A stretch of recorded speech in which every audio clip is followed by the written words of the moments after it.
Thank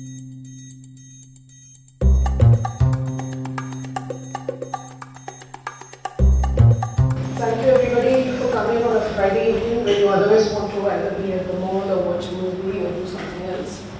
Having said that, these are a very important set of series of talks that have been initiated by the Indian Society for Evolutionary Biology. I'm very glad that they're doing it. One of the main goals is to try and engage with the community and try and give them a sense of why evolution should even matter to you.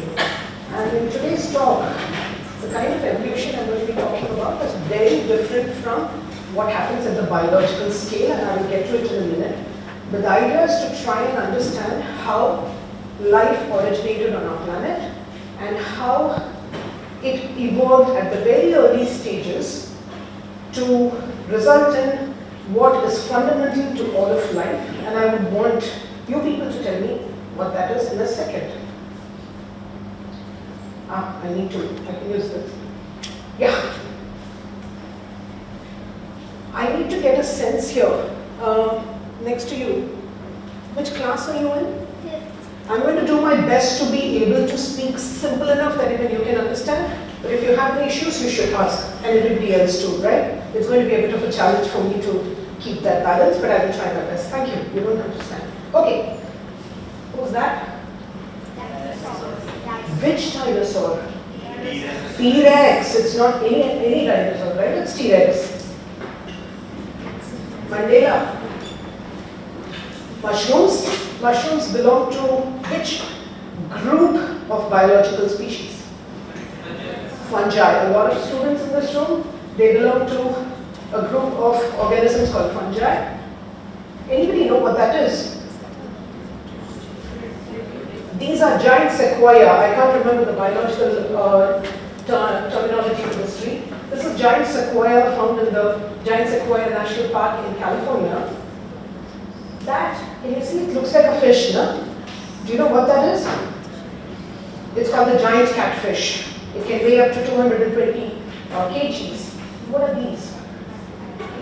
Some bacteria. To be more specific, these are proteobacteria, a class of bacteria to which a lot of the other bacteria that you know belong to. Escherichia, and I forget the rest. But can you tell me what is common to all of these images that you see on the slide? There's one thing that is common to all of this, and what is that? All are forms of life. Fantastic observation. But why are they called alive? Why are they all considered forms of life? What are they? I don't want to give away some phrases which will walk you to the answer. What is common to all of them? I will continue with the same question. Cells. Perfect. Which grade? Class. Kaun si class? Third. Awesome. Sorry, I didn't know you were. Okay, third class. I'm going to do my best. What's common to all of them? Cells. She named it. What are cells? Cells are this bag of bags that is the fundamental unit of all of life that we know today, where a lot of interesting set of chemical reactions are facilitated in a series which are called metabolic pathways, which allows you and me to have this conversation. I am alive, I'm talking to you, you are alive and listening to me, and we will soon engage, and we are also engaging in this back and forth, right? This is all possible because of what is happening in this fundamental unit of all life. I've just put this out there for those of you who want to read the nitty-gritty, you're welcome, but this is to give you a sense that you could be a prokaryote like a bacteria or a eukaryote like these are more complex cells. Fungi have them, animals have them, plants have them, but they necessarily all belong to the class called cells. And they facilitate all of the important functions that keep us alive. It's the same set of reactions that keep organisms in these four extreme conditions also alive.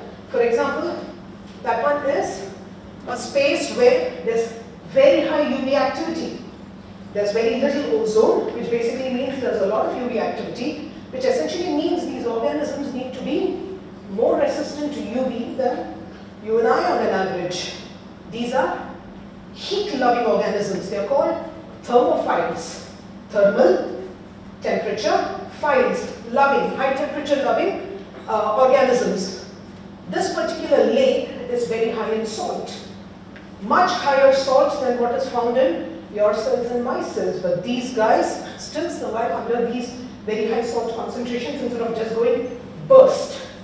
And this is permafrost, or what is permafrost? Ice layers. So very, very cold temperatures. Microorganisms which you and I cannot see with our naked eyes, but can see using what? Using a microscope. We'll also let some of the younger kids talk, okay, every now and then. We can see them using microscopes, yeah. They can live in these extremes of temperature, and their cells function efficiently in these extremes of temperatures, in extremes of conditions. High temperature, UV, salt, whatever it be, yeah. So it's just absolutely fascinating to imagine that you go from, if you zoom into these bags called cells, what is it made up of? Pink fluorescent tissue. What's it made up of? You can sit down. Fundamentally, molecules. Yeah? Have you heard of the term molecules? Molecules are essentially a whole bunch of smaller entities coming together to form higher ordered structures. You zoom into them, you actually notice that they are made up of what? They are made up of, okay, I think IISER Pune kids cannot talk. They're made up of atoms. Atoms come together and arrange in specific configurations to form simple molecules which interact with each other to form more complex molecules. The molecules that are present in your cells, my cells, the cells of T-Rex and the bacteria are essentially called biomolecules because they're present in living context. Yeah, they're present in the context of a living entity.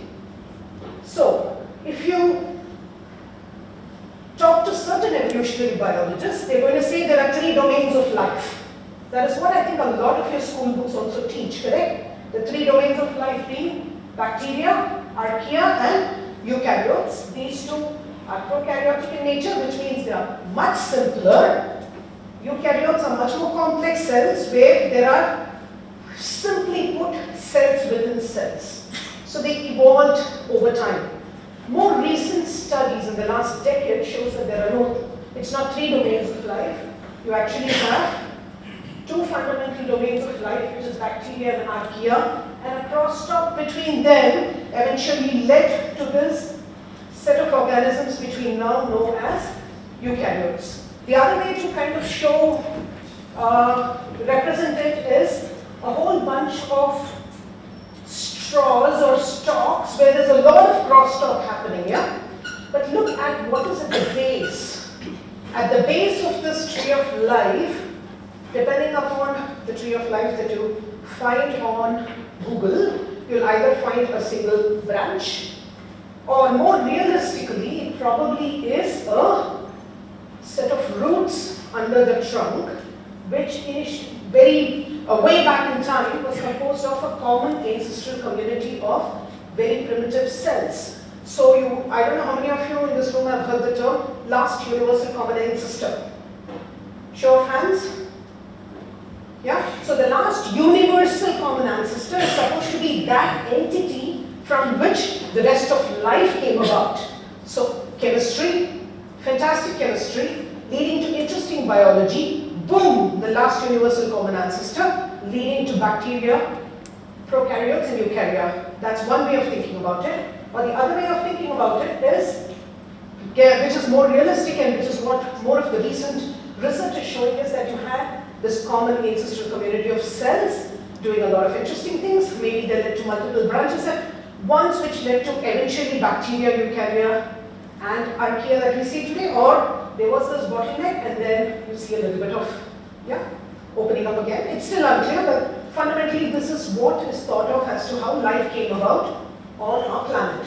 We'll talk about more details in a second. So what are these ancestral cells that I'm talking about, which you and I don't have in our body? These are called proto-cells or primitive cells. Fundamentally, cells are entities that enclose a bunch of things within them. Yeah? It encloses a set of chemical reactions, it encloses a set of molecules which encode information. Why does your nose look like that of your mother, while your eyes look like that of your father? Because that information is encoded in molecules which is passed on from one generation to the other. So if you want to strip down all the complexity of cells into some fundamental working units, you need a genetic material that encodes information that can be transferred from one cycle to the other, and you need some sort of a boundary condition where related molecules can talk to each other without diffusing away. If I did not have the boundary condition and everything was in solution, one is floating away that side, another one is floating away this side, and molecules that can talk to each other will not meet each other. So it's, and given that all of life, I just showed you the first slide, is cellular in nature predominantly, it's easy to think about the boundary condition as being made up of simple membranes, and we'll get to that in a second. So thus far, whatever I told you, how do we even know that this is what is happening, right? Work? Yeah. And I'm going to read this out because I can't say it as well as this phrase does. The best we can ever do is to draw up a story that is consistent with all the evidence, with experiments in chemistry, with what we know about the early Earth, geology, and with what biology reveals about the oldest forms of life. Finally, after a century of fractious effort, that story is now finally coming into view, which is the story I'm going to be talking about today. Yeah? So, in our lab, which is really cool, it's an acronym, it's the Chemical Origins of Life Lab, we try and understand how you go from simple chemical entities to the oldest cells that would have been present at the base of the tree of life. We are not interested in this more complex stuff, but because my student likes bugs, he puts it there. But that essentially is representative of all higher order, very, very complex biological organisms. We are fundamentally interested in this space. Yeah? So if I now have to linearize and tell you, give you a sense of the timeline of evolution of life on Earth, in one slide, this is how it's going to look. 4.5 billion years ago, you had Earth forming. About 4.2 billion years ago, roughly, a stable hydrosphere was already in place. And this is where what is interesting to us happens between 3.8 and 4.2 billion years ago, which is the period when a lot of interesting pre-biological chemistry, it's called prebiotic chemistry. Pre-biological chemistry was happening that led to the formation of monomers that are relevant to life biochemistry as we know today. And over a series of millions of years, you went from this space to what we see as life today. But in between, there were all these interesting events that was happening that allowed for the transition from simple chemistry to biology, which is really complex chemistry that results in emergent properties, so on and so forth. Emergent property is a property that you can associate with a group of interacting molecules in a system, which if you strip it apart and look at the individual molecules, it's not associated with any of the individual molecules. Am I clear? Individually, the molecules do not have that property, but when they come together and start talking to each other, new properties that did not exist prior start emerging. These are called emergent properties. So this is the big difference between chemistry and biochemistry. Biochemistry is full of emergent properties, but chemistry is full of properties. We will have that argument another time, the ones who are sort of glaring at me. So this is sort of the space in which we work. To be more sort of, let's zoom into this timeline, right? Roughly 4.57 billion years ago, it's thought that the solar system formation happened. The name of the solar system in which our planet is which solar system are we in? Which galaxy are we in? Sorry. Which galaxy does our solar system belong to? Milky Way, not Andromeda. No? Is Andromeda close to us? So we in our solar system, our planet belongs to a solar system that is part of the Milky Way. This is supposed to have formed about 4.57 billion years ago. These are all rough time estimates. And around 4.53 billion years ago, moon formation is thought to have happened due to a colossal event where a Mars-sized object shown by this smaller body called Theia slammed into Earth. And this particular event was such a high energy event that both the interiors of these big bodies just got mushed up into a single big giant mass, and a small body got ejected out of it, which got trapped within the gravitational force that essentially led to the formation of moon spinning around the Earth. Why is this very important? Why is moon important to Earth? Tidal effects. Tidal effects and seasons. Day-night cycles leads to day-night cycles, leads to seasonal effects, leads to very interesting tidal activity. A lot of these processes, which are high energy processes, fluctuating high energy processes that are crucial for providing energy that result in transitioning from chemistry to biology. We'll start talking, this is just for those of you who want to remind yourselves how our solar system looks. The 4 inner planets, the 4 outer planets. I'm ignoring the dwarf planet, but it's there.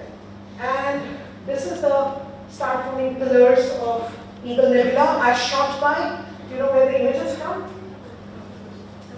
Louder. Hubble. Yeah? So this is just to give you 3.8 to 4.1 billion years ago, which directly coincides with the period that is what is most interesting to us, was a very intriguing period. There was this late heavy bombardment. This period is called the late heavy bombardment, where a ton of cometary bodies kept slamming into the Earth. Meteorites, comets. Do we have meteorites falling on Earth even now? Yes. We do, right? Comets travel close past Earth and we can see them. Back then, it was a very violent period where they used to slam into Earth for all those years. Calculate the number of years, you can do that. 3.8 to 4.1 billion years ago. Why is this interesting to understanding how life originated on Earth? All of the fundamental chemical entities that our cells are made of, some of them are supposed to have ridden on these cometary bodies and are thought to have been delivered onto Earth way back then. If there's this very interesting story of Murchison meteorite, a meteorite that fell in Victoria, which is in Australia. When they sort of, one can always say, Sudha, outside of the meteorite is fully contaminated by Earth and Earth's molecules. Of course, no questioning that. But if you drill to the core of the meteorite, where there's been no contamination, you're now going to get a clear picture of what the meteorite is actually made of. And this particular set of experiments done in a few labs in the world actually went on to show that you have molecules that are extremely similar to what you see in your cells, like amino acids. Yeah? Your fundamental entities of proteins are amino acids, the fundamental monomer unit. If you're talking about pearls on a string, the individual pearls are called monomers. The string is called an oligomer. All of life's biological molecules are typically pearls of strings made up of very unique individuals type of pearls. So amino acids basically are the fundamental building block of a protein. That was found in these meteorites. What else was found in these meteorites? Fatty acids. Do we know what fatty acids are?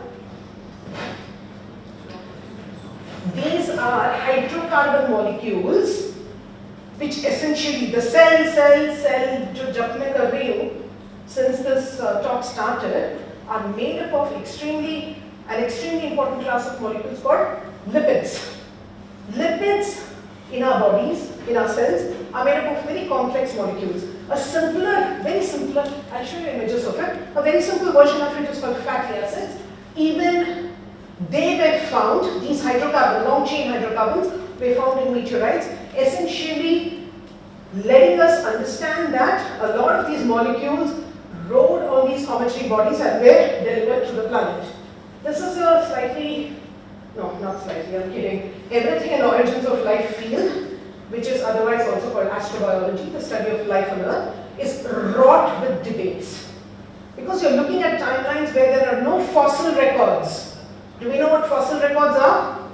Yeah? Fossil records are essentially records of organisms that lived a long time ago that leaves some form of exoskeleton or fragmented pieces of exoskeleton that you can examine both for DNA, for other kinds of anatomical features, so on and so forth, which gives you some sense of what you're looking at.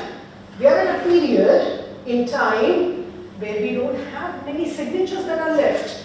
So then it's a little like Tukka Marna, shot in the dark. No, it's not exactly like that. There's a lot of interesting geological evidence that we can sort of figure out on computers, knowing what we know today about a geological record of Earth in present times and going back to the times till we can actually sort of, geological records can go back several millions of years ago. Yeah, I'm not talking organisms now, I'm talking rocks, I'm talking sand, I'm talking mud, I'm talking clay. These easily go back millions of years. Using them, you can construct a set of images of how Earth was over these millions of years. Was it very rich in oxygen? Uska temperature kya tha? We know about the ice ages, right? We've gone through multiple ice ages. How do we know that? A lot of it using geological records, a lot of it using modeling based on the data that we get from both climate studies and geological studies, so on and so forth. So one can construct a lot of the stuff, but then there are lots of heavy debates that still happen. And one of them is about the formation of the Earth's crust and when did the oceans form. Fundamentally, all I want you to remember is all of the water that you see on the planet today rode as ice in these cometary bodies. All of it. When the temperatures cooled down, the ice became water. Yeah? When the temperature, sorry. I'm so sorry. Sorry. So they rode in the core of the meteorites, correct? They're completely protected by the outer shells, correct? Look at that particular image there. What does it look like? Extremely fiery, burning, smoky trails, right? The event which, the kind of process that allows when this bombardment happens, there's a lot of energy that is produced, which essentially rips off the outer shells of the meteorite and the ice cores start melting. That is how all of the water on the Earth formed. I should have had my coffee after lunch, I did a mistake. You should give me that coffee when I came to your office. So, that's how all of the water is thought to have formed on the planet. Our planet, this is an artist illustration, 3.8 to 4.1 billion years ago, was a hot body of immense volcanic activity where the Earth, the terrestrial surface was dotted by a lot of volcanoes with a lot of interesting chemistry happening in these geothermal pools right at the edge of volcanoes. How many of you have ever been to a park where you've seen a volcano or videos where you've seen volcanoes? Bubbling water. You've been to a park where there are volcanoes? Huh? Seen videos. Awesome. But you should go and see them for real, but don't put your hand in that geothermal pool because you will put the hand and you will pull it out and there won't be anything there. Yeah? These are extremely acidic or alkaline in nature. Acidic, very low pH, like your lime juice, Coke, very bad for your insides. I feel like I can almost imagine when you have Coke. I don't drink Coke, but it feels like it's going to, I don't know, degrade all the food pipe or something. Very, very acidic, yeah? Very alkaline, like sodium hydroxide, very high pH. So you could either have acidic pools or alkaline pools, which are very high temperatures because that's the kind of Earth you had back then. How does it look today? Shanta. Predominantly Shanta, right? But even now you have these volcanoes erupting all over the place where a lot of very interesting biochemistry happens. You know where all the color comes from? The yellows, the browns, the different kinds of shades of blue organisms, blue-green. These are actually microorganisms that survive at those very high temperatures, and in this particular case, low pH, acidic geothermal pools. What are, if you talk to an astrobiologist, depending upon which group they kind of belong to, if you say, okay, where would these life-sustaining chemical reactions have been supported on early Earth? You're talking about transition from chemistry to biology, you're talking about going from individual pearls to making a string of pearls. Going from an individual pearl to making a string of pearls is non-trivial. If you have to string it, what do you and I have to do now? Piece it together. It's not automatically magically going to piece together, right? Trust me when I say they like to be single. They don't like to mingle. You have to force them to mingle. How do you do that? In today's cells, in modern biology, how does that happen? Enzymes, a whole bunch of proteins exist which do a lot of energy-intense processes. But back then, there is this chicken and egg conundrum. Did the proteins come first, or did the genetic molecule, which is the nucleic acid, RNA or DNA, come first? You need the information in the nucleic acid to make the protein. You need the protein to string the nucleotide monomers into a string of pearls. So what came first? The easy answer is to think about one molecule that did both the jobs. Encode information, facilitate a whole bunch of chemical reactions in your cells. And that is done by RNA.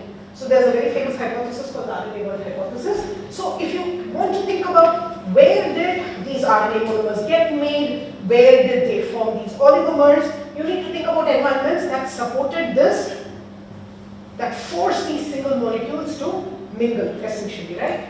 There are two famous proposals for these sites. One is called the, anybody guess what this is? Hydrothermal vents. What did you call them? Geothermal vents, but in the bottom of the ocean. Yeah, these are black smokers because they give out black smoke. And there are also white smokers which give out white smoke. Essentially, the color of the smoke literally depends upon the chemical composition of the smoke. We'll not get into those details, but a small subset of people will carry big placards saying life originated here. If you talk to me and my group of students who are sitting there on the 5th row, they will say, no, life originated here. These are the terrestrial geothermal pools, like the ones you see at the edge of a volcano, where there is a lot of interesting chemical, thermal, temperature, and other fluxes that keep happening that does indeed provide the requisite energy for the processes to occur that we were just talking about. So, this is again an artist's rendition, but this inset is actually a real image of a volcanic geothermal pool, which we try and simulate in our lab to try and understand how do you go from for example, bunch of RNA monomers to an RNA oligomer, individual pearls to a string of pearls under early Earth conditions. Because this is a problem that has not been solved yet. How do informational molecules emerge, replicate, and evolve on early Earth? We are only beginning to understand the smaller pieces of the puzzle, and that's what we do in the lab. But it's not that at the edge of these volcanoes you have these very interesting clay mineral surfaces where you can have processes that will allow eventually for the formation of what we call the protocells, which is what is shown here in these white balls, and it is enclosing a red string, which is your genetic material, like for example, RNA molecule. But when did this whole thing even start, right? Because very early on, till about the 18th century, if you talk to people and ask them, what do you think about how life originated on Earth? Do you know what the most frequent answer was? God. Various gods were invoked, depending upon their preferences. God did it. How did God do it? One way or the other, it's an interesting problem to figure out, right? Fundamentally, jokes apart, that theory was called the theory of vitalism. Have you heard about the vital force? This magical force that allowed us to propagate ourselves over time in memoriam, and depending upon which religious book you go back to, the time is either on the scale of millions of years or over thousands of years. Yeah? But these, before talking about these two fantastic gentlemen, I should point out in 1828, Frederick Wöhler, for the first time, showed that you can take a chemical molecule called ammonium cyanate and make an organic molecule, which is in your cells, which is the fundamental units of your cells and my cells, called urea. Where is urea? No, nobody will say that. Where is urea found? Think no. Urea.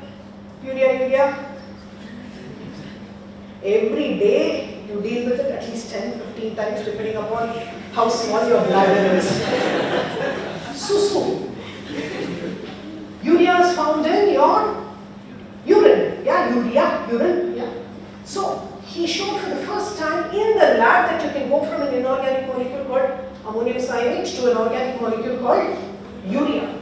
That set the stage. Even then, it was unbelievable. The vital force theory was so hard to let go. As recently as in the mid-1910s, around 1913, 1914, more modern version of vital force theory was sort of spoken about quite a bit, called the biotic force. Same funda, just instead of Victorian clothing, now it's modern clothing. That's exactly what it is. So, when you see these kinds of things happening in the lab, what do you realize? That wow, I can actually take a bunch of chemicals and make molecules that are very important to biology. And after about almost 150 to 200 years, where only a smattering of other smaller bits and pieces of research happened.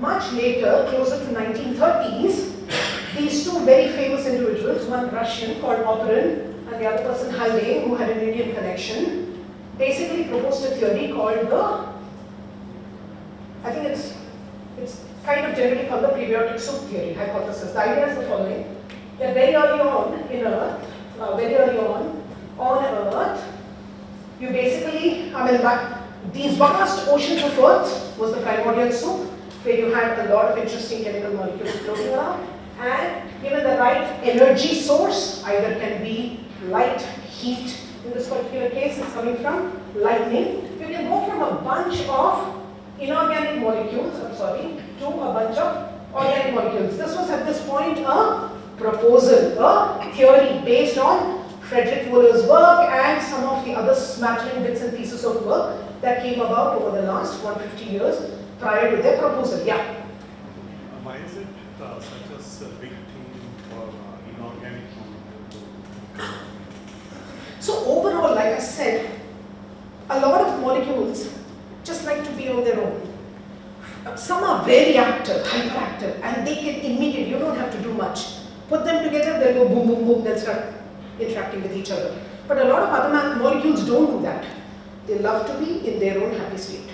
You need to make them energetic in order for them to even be in a position to be able to react with another molecule. A lot of these inorganic molecules are like that. So a lot of high energy, a lot of other forms of energy is required in order to make them even talk to each other. So that is why you sort of invoke these types of high energy. Haji, thank you. So, theory is great. You and I can come up with any number of theories based on all the work that has happened in the past. But how do you show that a theory is valid? You do an experiment. That is what was done by Stanley Miller, who joined Harold Urey as a postdoc, and this happened in 1953. That's Miller on the left, Harold Urey on the right. So what they did is they took a bunch of inorganic molecules like methane, ammonia, water, and molecular hydrogen. They put it through this very interesting setup. It's a real setup. This particular round flask at the bottom, the 500cc flask, is supposed to simulate the ocean. Yeah, and a lot of heat happens here. Heating happens here. It goes up by this tube. And at this particular junction, there are these two electrodes. which can provide electricity into that space, essentially simulating lightning, and they basically let this particular setup do its thing with these bunch of molecules for a while. Every now and then, though it doesn't show here, there is a little opening where they could open, collect some sample for analysis, and they let this thing go on for a while. And they used back then very simple biochemical techniques which essentially showed that from these bunch of inorganic molecules, you can actually make organic molecules that are relevant to today's biochemistry. A lot of amino acids, a lot of hydroxy acids. A very interesting piece of trivia, Stanley Miller was anally organized. Very, very, very organized. So organized that it's a little annoying for me.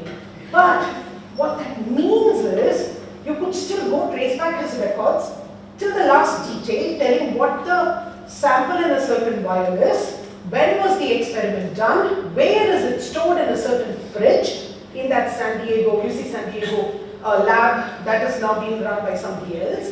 People could go, trace it back, and the same old experiments back in 1953 to 1960 were reanalyzed with many more higher-end techniques, and they went on to show that it's not just this bunch of molecules. Of course, this is just a snapshot. There's a whole bunch of other complex amino acids also that can form under these reactions.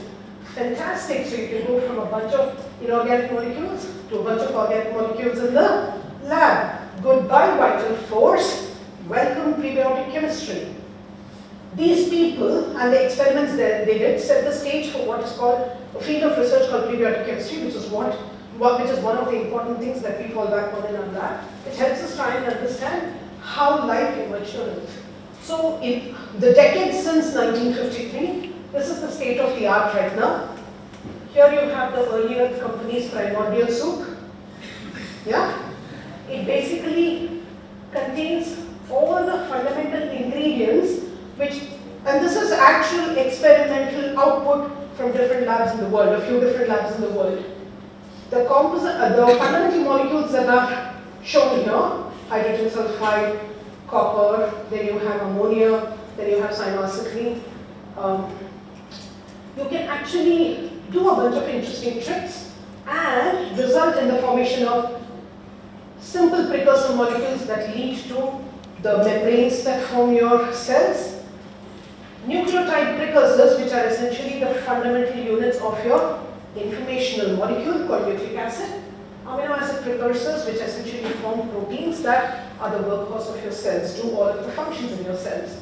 So this is a recipe for life itself, has already been demonstrated by performing elegant chemistry in a few different labs on the Earth. And so one can envisage that you can go from simple chemical molecules to precursor molecules which are relevant to all of biochemistry that you see today. Here is the image of your modern cell, yeah? Which is made up of these complex molecules called phospholipids. Essentially, they are these hydrocarbon chains. What are hydrocarbon chains? Strings of molecules made of hydrogen and carbon, that's all. And on the head group, so these molecules have two components to them, the head and the tail. Tail is easy to figure out, it's squiggly. Yeah? Head is a whole bunch of, whole set of atoms. They have oxygen there. So that makes it water-loving. The tails, which are made up of carbon and hydrogen, are water-hating. They don't like water.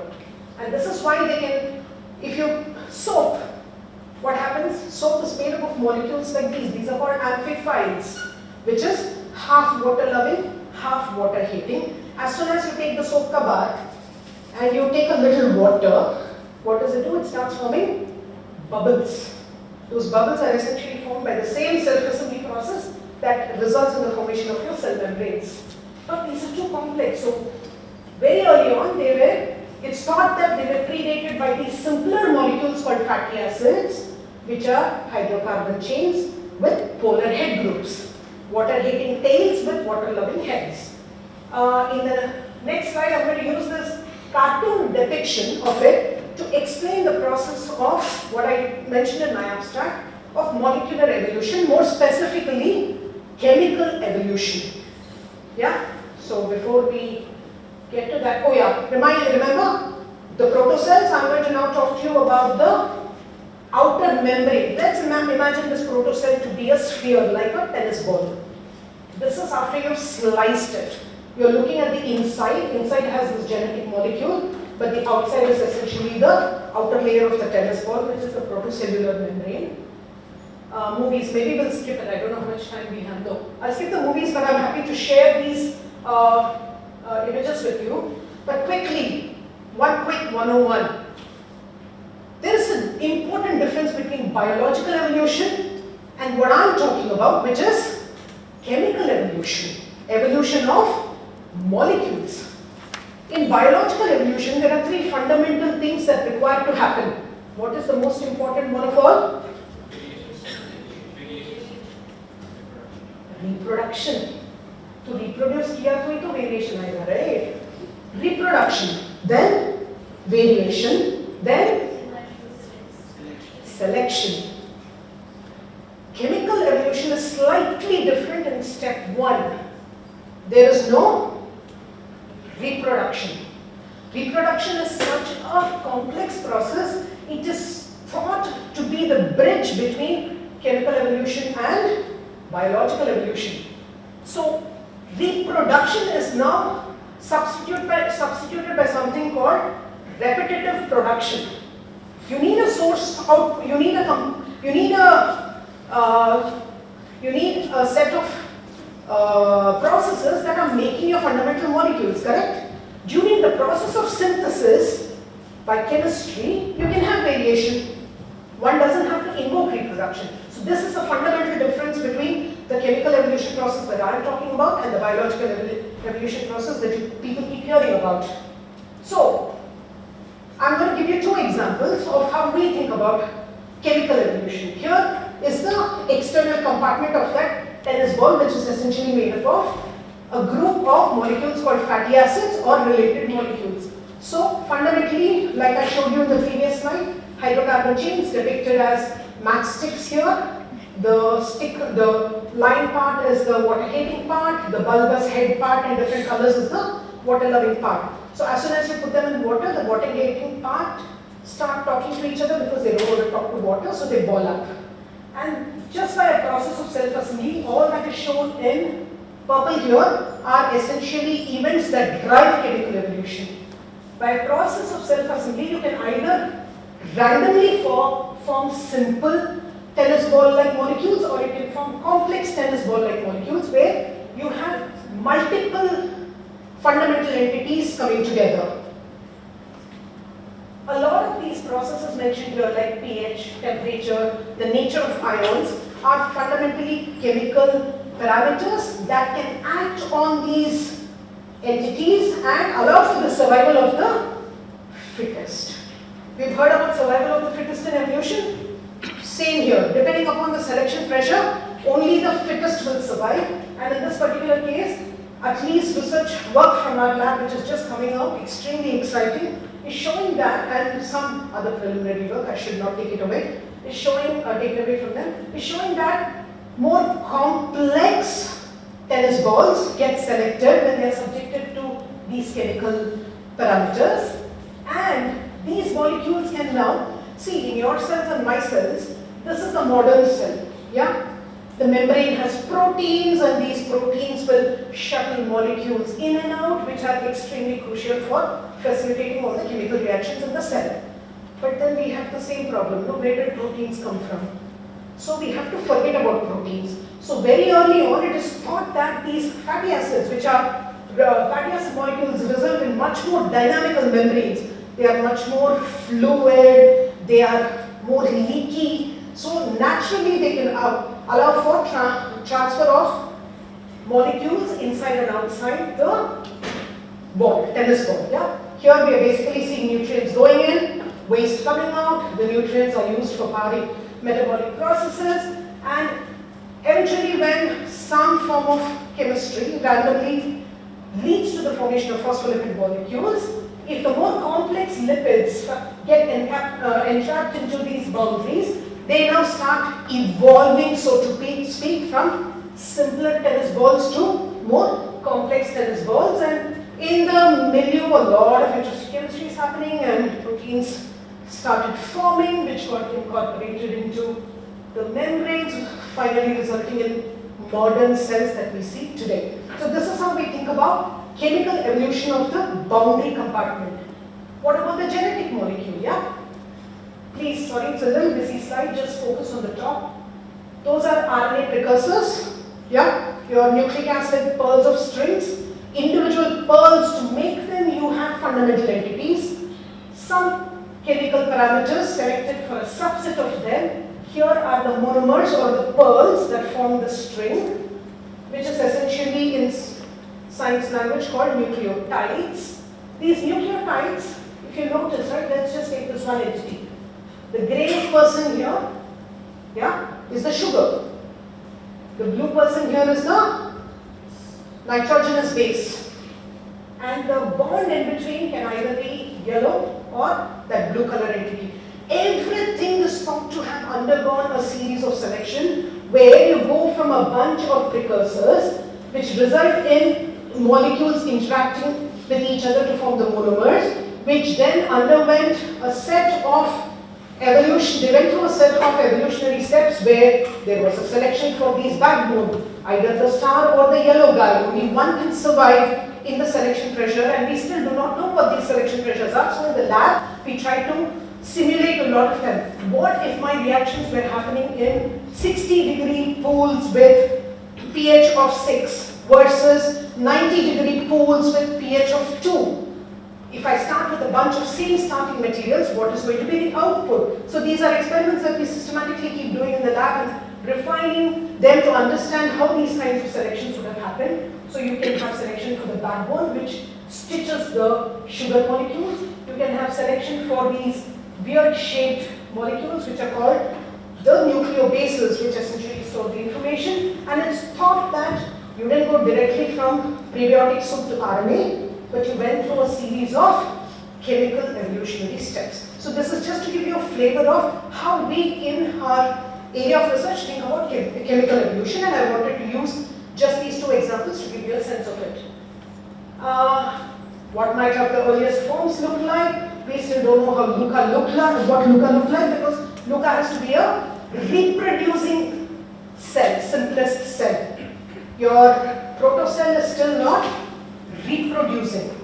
It's doing a lot of other things which is completely driven by physics and chemistry, but it's still not reproducing on its own. LUCA is thought to have done that, which essentially led to the more complex life. And these cyanobacteria, how do we know it existed 3.5 million years ago? These are real pillow-like rocks that are found in Australia. And they basically are geological records which show you cut open one of them and you see these striations. Alternate layers are biological in nature, which are essentially cyanobacterial mats which got squeezed into these rock-shaped structures with minerals in between. So we know that cyanobacteria, the simplest form of prokaryotes, came about 3.5 billion years ago. They did a beautiful job. They basically oxygenated your atmosphere.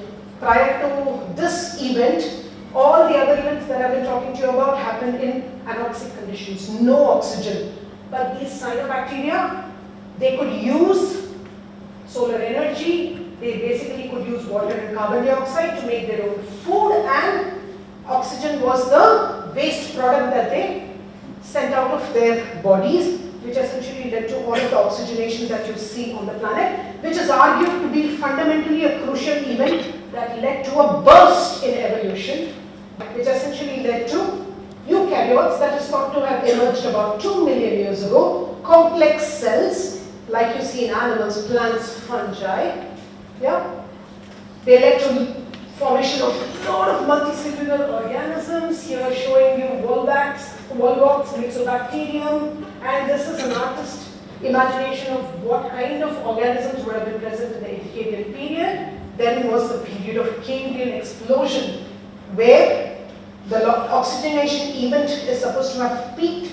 You had a whole burst in the various kinds of organisms that were formed, and now we are close to almost the end of the timeline, which is about 65 to 250 million years ago. which is when the dinosaurs roamed the planet. Did we exist then? How do we know that? Fossils. We know that because of fossils, no? Not because my ancestors saw dinosaurs roaming the planet. Correct? Yeah. So it's because of fossil records. Two very important events led to decimation of the dinosaurs. And what are they? Meteors. Everybody knows about the meteors. Where did it strike? Mexico. Somewhere in Mexico. But that's not the only one event. So it turns out that first event triggered a secondary event that happened right under our feet. The Deccan volcanism. You know the Deccan Plateau? Are we sitting on it? The Deccan volcanism is supposed to be the secondary event, which was like in boxing they say, right? Boom, boom. It's called the, what's it called? Double shot? No, something. The 1-2 punch. Thank you. The 1-2 punch. See, lack of coffee. The 1-2 punch, which essentially wiped the dinosaurs out. When they got wiped out, all those smaller animals which were hidden in burrows and survived ended up resulting in all of life that we see today. And one of them is our ancestor. I didn't put the picture here, but it looks like a mini otter, but it lives on land. That was the original mammalian ancestor from which all of us mammals are thought to have come about. And where did we come into picture? 200,000 years ago. And we behaved like we own the place. If I... Huh? TVS owners are gone. We behave like we own the place and we can throw kachra everywhere, do damage to everything. I think it's important for us to be conscious about what led to our origins. It's all these series of events. If we wipe ourselves out because of a lot of intelligent people who are currently ruling different parts of the world, like Trump and his friends, Trump walked back on the climate treaty record, right? It's scary to imagine we do not yet know of another entity in the universe which can harbor life like we know on Earth. We understand, one can argue, Sudha, you only know one kind of biochemistry, maybe there's another kind of biochemistry. We don't know. We still do not know how life emerged here. What I'm talking to you about are bits and pieces of this puzzle, right? But once we figure this out, or as we figure this out, we have learned so much that is now allowing us to send missions, space missions, to different planetary bodies to try and see if we can find any other entity out there that can harbor life as we know it. Which is one of the famous destinations? Mars.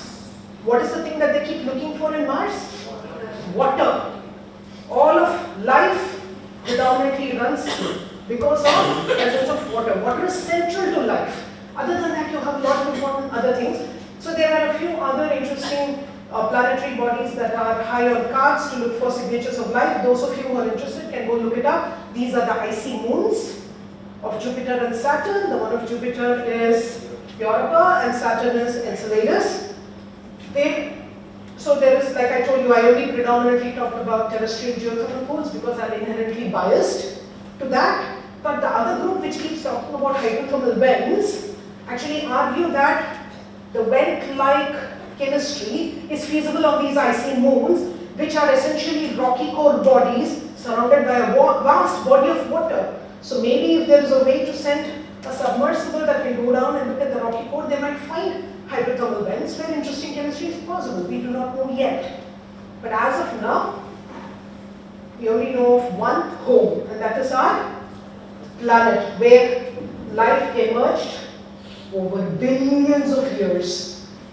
You and I might go, but the microorganisms will survive and the cycle will go on. But I think what will be nice for us is to be more conscious about this one planet that we call home, to kind of be more conscious about our actions. And what am I doing after this? Finishing. So this is me, age progressed photo. That's me 20 years later. But that's exactly what we're trying to do in the lab. Of course, we don't have this very cool contraption. If you look at the contraption that's in my lab, you're going to be like, what? You use this to simulate a volcano? It's very simple. But in principle, this is what we're trying to do in the lab. And I don't know, maybe something will come out someday and say, are you my mommy? Yeah. So thank you all for your attention. I'm sorry I shot a little more than, I went a little more, I took more time than I wanted.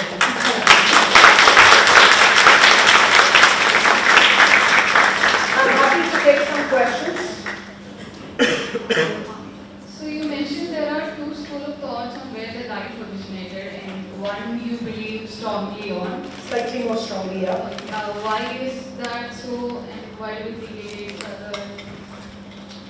See, one of the important things is these hydrothermal vents don't dot the surface of the oceans. They're present in limited places, and to imagine all of the important chemistry that led to life as we know today happened there and then escaped into the ocean, which is so huge and vast, I have this problem of dilution. Let's say I make a molecule, biomolecule from a bunch of inorganic molecules. If I don't go to the right next compartment in the hydrothermal vent, which is essentially, these are essentially tubes made of minerals. And they claim that it's in these spaces where all of these chemistries are happening in a contained manner.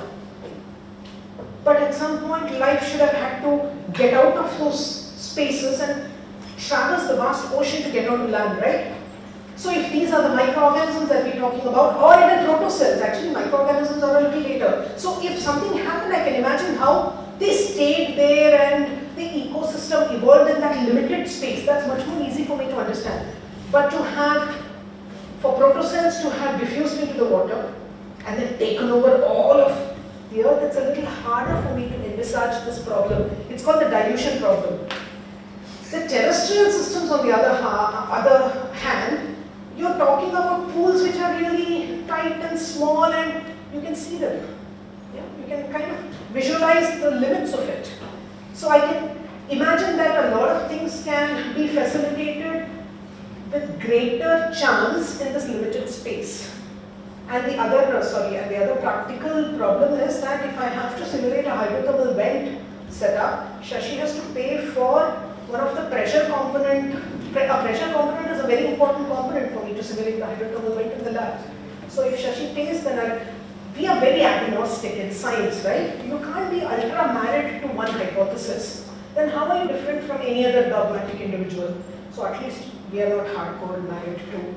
We just lean more towards the possibility that life originated on terrestrial geothermal pools as against the hydrothermal vent systems. But if he gives me money, I'll do experiments with that. I'll simulate hydrothermal vents. Yeah. When human beings reproduce, when a child is conceived in the smallest form, there is none of the high energy environments in the mother's womb. So how do you accommodate that? And second question is that when we die, what does science say about death? Is it running out of some particular chemical or what? Okay, I'll first answer your first question. This is where the very primitive cells, 3.8 billion years ago ka business, to more modern cells, the Luca kind of cells which we still don't know much about, they evolved machinery to take care of these high energy processes. And you won't believe it, but you have to trust me when I say proteins can do it. Proteins are these biological machines. There's input, output, but you have to run the machine. The machine requires energy. So the mother doesn't have to incubate in a volcano. The cells in the mother are made up of, are so full of these protein machines which have evolved over another millions of years, starting from Luca to cyanobacteria, the prokaryotes, to what we see today, the modern cells today. These are extremely highly refined machines which actually use an energy currency called ATP. It's a lot like the RNA monomers which I showed you. Essentially, it is a sugar molecule attached to a informational moiety called the nitrogenous base, and it has a triphosphate molecule in its backbone. I mean, it's the third entity. Phosphate, phosphate, phosphate. PO4, PO4, PO4. Yep, attached that way. This is a very high energy currency molecule. And its cousins like GTP, CTP, UTP, where the informational moiety is different, are also used as energy molecules, energy currencies by proteins to essentially take a bunch of resources, get the output very efficiently. All processes are subject to going wrong, and that is where variations come about, which leads to evolution eventually.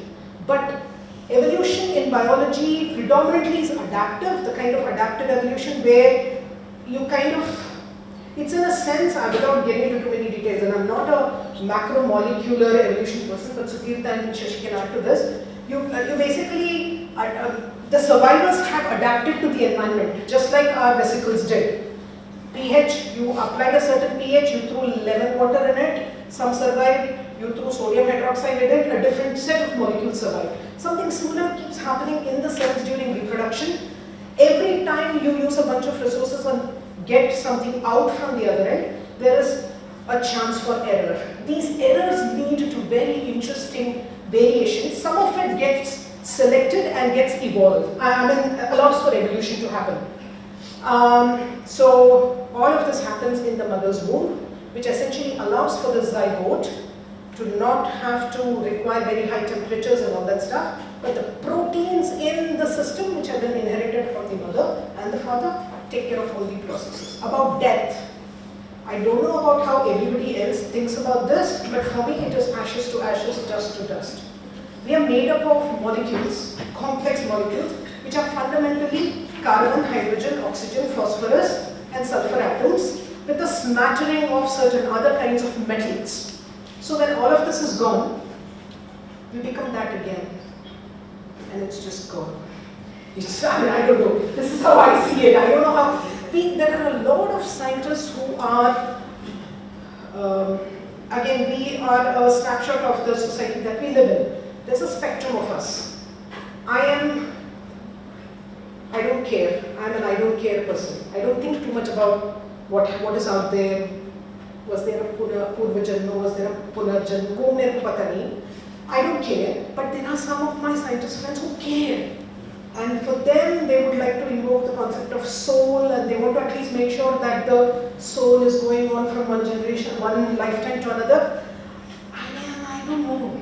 I really don't. Because for me, what is tangible is easy to understand. So what is tangible to me is molecules. And I know that molecules are essentially a bunch of chemical species coming together to form complex structures and scaffolds. You zoom into them, they are fundamentally atoms. Carbon, hydrogen, nitrogen, oxygen, phosphorus, sulfur. So I'm more interested in the crosstalk that happens between these entities to form these increasingly complex structures that essentially allow for going from a prebiotic soup to humans. I don't know, I don't somehow care about the before and the after. But you can add, they're dead, right? How do you? It's very simple. The life is a set of complex Chemical reactions going on reactions. inside the cell. Any one reaction is going wrong, it will going to affect the entire system. Yeah, Right? It's like a network of electric wires here. Anywhere you see a cut in the electric wire, the whole building will get disconnected from the electricity. It's as simple as that one. If a series of chemical reactions happening, one of them stops functioning because of continuous use of the machinery, one will fail to work. Or because of some toxins that you add, like snake bite, it will stop working. Once it stops working, the entire machinery stops. Yeah, I think That's what that is all. I love this explanation. Yes, you. How would the transition from the anaerobic microorganism to aerobic cyanobacteria would have been? Cyanobacteria are not aerobic. I'm sorry if I said anything different. Cyanobacteria essentially are anaerobic organisms, and their photosynthetic process of making food led to the oxygenation of the planet. So your question should be more like, how do you go from an anaerobic cyanobacterial population to other aerobic entities, right? So very early on, when there was no oxygen and just little amounts of oxygen started forming, it was actually poisonous to a lot of those entities because it was killing them. So randomly, if there was a change in one of their biomolecular makeup that allowed them to tolerate a certain amount of oxygen that was present in the atmosphere, then they were propagated further because they were alive, essentially. So the information that they encoded that led them to sort of survive that condition just got propagated. So it's just like a random mutation. Lots of random mutations lead to variation. Some of the variations provided a positive advantage to the organisms that harbored them. So a subset of organisms which didn't get wiped out by oxygen poisoning survived and went on to become the whole plethora of aerobic organisms that we see today. But this oxygenation event, so if you think about the atmospheric composition, do you know what percent of our atmosphere is oxygen today? Sorry? 21%? Vastly nitrogen. And this going from no oxygen to 21% didn't happen overnight. So because it happened on these millions of years of time scale, it gave enough time for some of the ones which evolved random variations to adapt and survive, while the rest that couldn't got weeded out. I'll be happy to share. Are you from IISER? No, okay. I'll be happy to share a bunch of links via ISEB folks to you guys, which will give you some sense of how variation happens in biology, and that can kind of give you a sense of what might happen at the level of microorganisms. Though the example that is in the video, which is a beautiful example, is got more to do with moths or butterflies. One of the two. I can't remember which one. As every biological system age, and aging is still a main cause for death. So can we say like my question is, death is a program of the cell or any life form, or it's like a limitation of the life form? Are you saying that it's a pre-coded program? Are you asking if it's a pre-coded program? Yeah. Or if it's just like what Shashi said, that it's gotten old enough that it's a subset of its functional parts stopped working and things fell apart? Like if it will age, then it will going to die. So Correct. that's the program. Correct. So by evolution point of view, we can say it can be a limitation of the cell. Death. Death is a, oh, you're continuing with this. Yeah. Death is a limitation of the, yeah, sorry, no, go ahead. So your point is aging inevitable, or is it something that is that should simply be taken as a failure? Is that the point? Okay. So aging, essentially, there are two types of theories of aging.